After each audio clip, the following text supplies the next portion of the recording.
धनी और गरीब की कहानी। एक गांव में एक गरीब किसान रहता था। उसका एक बेटा और एक बेटी थी। किसान अपने बेटा का विवाह करके कुछ साल के बाद अपनी बेटी का भी विवाह एक अमीर घर में कर देता है। बेटी बहुत अमीर घर में गई थी। उसके घर में नौकर चाकर काम करते थे। किसान अपने दोनों बच्चों का विवाह करके इस दुनिया से चला जाता है। बेटी को धन की तो कमी नहीं थी, वहीं बेटा बहुत गरीब था। किसी तरह खेती मेहनत मजदूरी करके अपने परिवार का पालन पोषण करता था। उसकी पत्नी भगवान भोलेनाथ यानी शिव की बहुत बड़ी भक्त थी।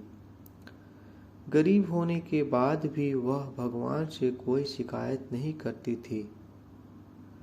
वह थोड़े में ही गुजारा कर लेती और अपने परिवार के साथ खुशी से रहती थी। वहीं उसकी पति की बहन धन ज्यादा होने के कारण घमंडी थी।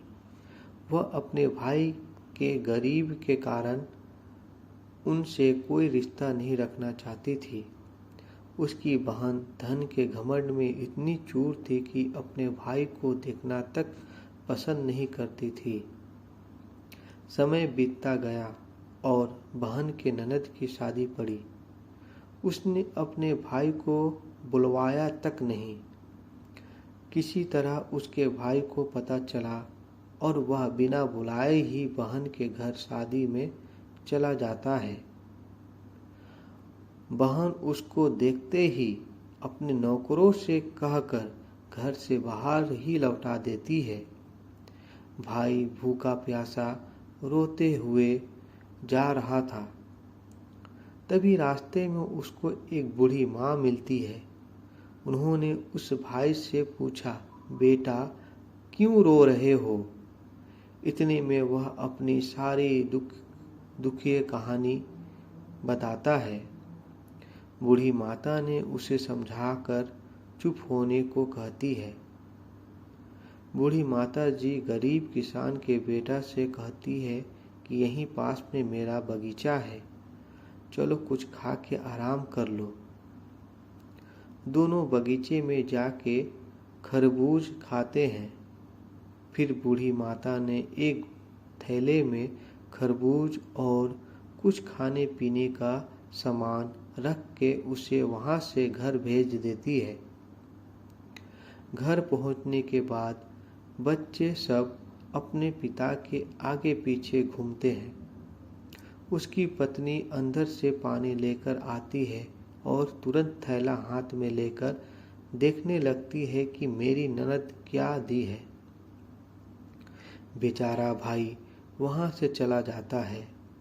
उसकी पत्नी जैसे ही उस खरबूज को काटती खाने के लिए उसमें बीज के जगह हीरे मोती चमक रहे होते हैं। वह बहुत खुश होती है देखकर। फिर अपने पति के पास जाकर कहती है कि दीदी को हमारी गरीबी देखा नहीं गया है, इसलिए इतने सारे धन दी है। बेचारा किसान भाई सोच में पड़ जाता है और किसी से कुछ कहता ही नहीं है। अब बेचारा भाई भी बहुत धनी और पैसे वाला हो गया है। भाई के अमीर होने की खबर धन के घमंड में चूर रहने वाली बहन को पता चला और वह बिना बुलाए ही अपने मायके यानी भाई के घर आती है। यह देखकर भाई मन में सोचता है कि जब मेरे पास धन नहीं था तो बहन मुझे देखना तक नहीं चाहती थी। फिर भी वह और उसकी पत्नी ने उसका आदर सत्कार करते हैं। कुछ दिन के बाद बहन को ससुराल से बुलवाया आया। उसके भाई और भाभी अच्छे कपड़े मिठाई कुछ उपहार देकर विदा किया। इतना सब देखकर उसकी बहन के आंखों में आंसू आ जाता है। उसको समझ में आ जाता है कि धन ही सब कुछ नहीं है, अच्छा स्वभाव और दिल का बड़ा भी होना चाहिए। इस कहानी से हमें क्या शिक्षा मिलती है? इस कहानी से हमें यह सीखने को मिलता है कि हमें कभी भी किसी की गरीबी और मजबूरी का मजाक नहीं बनाना चाहिए। गरीब के कारण किसी से रिश्ता नहीं तोड़ना चाहिए। समय कब कैसा करवट ले लेती है, किसी गरीब अमीर और अमीर गरीब हो जाता है। इसलिए सभी के साथ आदर, सत्कार और प्रेम से रहना चाहिए। धन्यवाद।